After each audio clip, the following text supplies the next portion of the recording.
Hello everyone. In this video, I will show you how to add a form to your funnel in GoHighLevel. First, log into your GoHighLevel account. Once you are inside the dashboard, look at the main menu on the left side. Find and click on the Sites tab. This is where all your funnels and websites are stored. After clicking on Sites, go to the top menu and select Funnels. You will now see a list of all your funnels.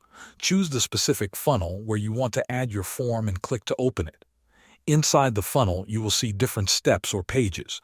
These could be landing pages, opt-in pages, or checkout pages. Click on the funnel step where you want your form to appear. Then click on the Edit Page button to open the page editor.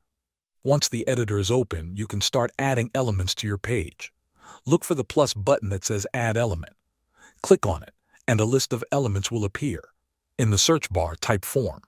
When you see the form element, drag it and place it on your page where you want it to appear. Now click on the form element you just added. On the left-hand side, you will see the Settings panel. Here, you will find the Form Picker drop-down. Click on it and select the form you want to use.